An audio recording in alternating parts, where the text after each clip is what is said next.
I woke up in a dark room, the air thick with the scent of mildew and something metallic. My wrists ached where the ropes had rubbed them raw. I tried to move, but a sharp pain shot through my side, bruised ribs, maybe worse. A single, flickering bulb swung overhead, casting long, shifting shadows on the damp concrete walls. I wasn't alone. A figure stood in the corner, just beyond the light's reach. "You're finally awake." The voice was low, almost amused.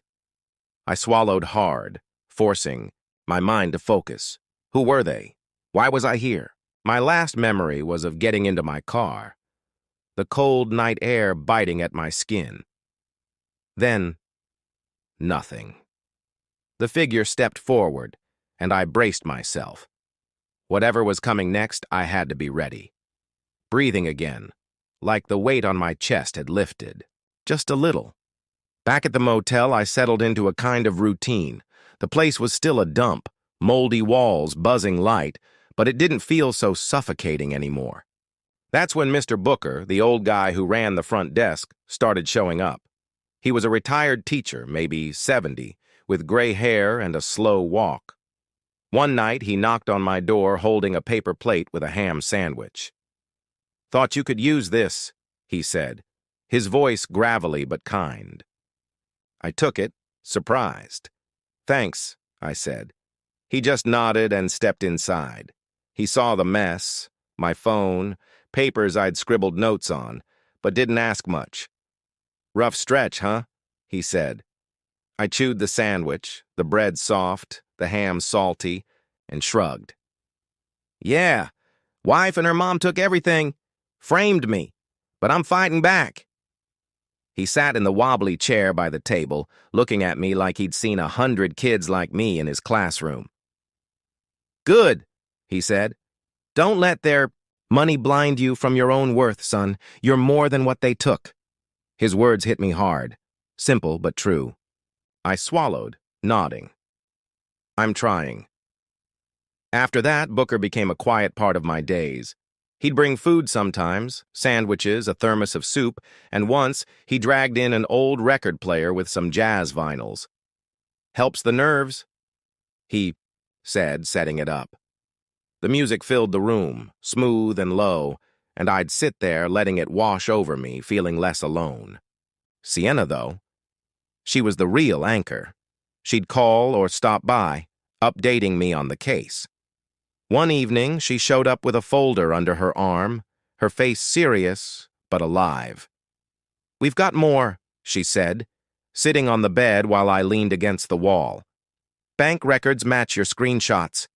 The trust's a gold mine, your inheritance funneled straight to Belle with Estelle pulling strings. We're building something tight."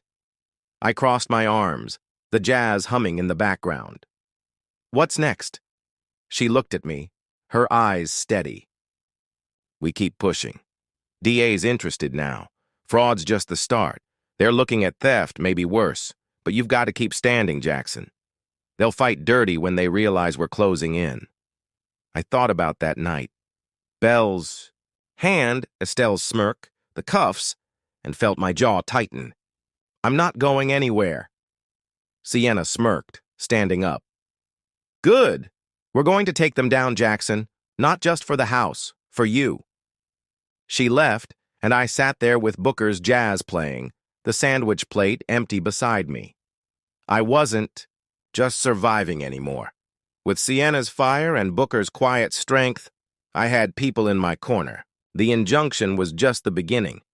I was still here, still fighting, and I'd keep standing until I got it all back. I woke up to the sound of rain tapping on the motel window, a steady drum that matched the pulse in my chest. My name's Jackson Reed, and things were moving now, really moving. Detective Sienna Ward had called me late the night before, her voice buzzing with something I hadn't heard before, excitement.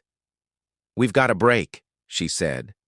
Estelle tried to push the house sale through a fake shell identity, but I flagged it. It's frozen, and the DA's all over it. I sat up in the dark, the jazz record spinning quiet on Booker's player, and felt a grin tug at my bruised face. "You're kidding." She wasn't. By morning, I was back at the station, standing, in Sienna's cramped office while she spread papers across her desk like a map to my life. The rain streaked the window behind her, but inside it was all heat and focus. "Look at this," she said, pointing to a document with a name I didn't. "No, Carrington Holdings." "It's a front," she explained. "Estelle set it up to flip the house quick, but she didn't cover her tracks. Bank tied it to her personal account. Sloppy." I leaned over, my hands on the desk, staring at the numbers and signatures. "So they can't sell it?" Sienna shook her head. "Not a chance. Injunctions holding, and this just made it stronger." I straightened up, feeling taller than I had in weeks. The house, my house, was still mine. At least for now. Sienna kept going, flipping through more pages. "DA's office is building the case. Fraud, identity falsification, property theft, and emotional abuse, Jackson. That slap the public set up, it's part of it. They wanted to break you." I nodded, my jaw tight. "They almost did," I said, thinking of that night. The blood in my mouth, the silence of the guests. She looked at me, her eyes steady. "Almost doesn't count. You're here. That's what matters." I left the station with my head high, the rain soaking my jacket as I walked back to the motel. My ribs still ached, but it was nothing compared to the fight I felt inside. Back in room 6B, I kicked off my wet boots and sat on the bed, letting Booker's latest jazz record fill the air. He dropped it off that morning with a thermos of coffee, saying, "Rainy days need music." He was right. The saxophone wailed, low and smooth, and I sipped the coffee, thinking about what was coming. Sienna had warned me. The DA would want me to testify, to stand up in court and tell the whole ugly story. I wasn't scared of that. I'd been the guy they thought they could crush, the poor husband, the nobody from the wrong side of town. But I wasn't that guy anymore. I was the man walking into that courtroom, not to beg, not to grovel, but to show them I'd survived. The trial was set. The DA had everything: digital trails, emails, texts, bank logins. It was airtight. And when the day came, I stood outside the courthouse, the air crisp, the sky clear. "You good?" Sienna asked, standing beside me, her coat buttoned tight. I nodded, hands flexing at my sides. "Yeah, let's get this done." Inside, the courtroom smelled like polish and tension. Estelle and Belle sat across the room. Estelle, pearls gleaming, smug as ever. Belle, polished but pale, eyes darting around like a trapped animal. The judge banged the gavel. It started. Sienna went first, laying out the dates, the documents, the trust siphoning my money. "Mr. Reed was targeted," she said. "A calculated effort to strip him of his assets and reputation." Then the DA spoke, walking the jury through my life, my inheritance disappearing, the forged house transfer, the emails framing me. "This wasn't a misunderstanding," he said, pointing at Belle and Estelle. "This was theft, fraud, abuse. And when I took the stand, I told them everything. My name's Jackson Reed, and I was done being their victim.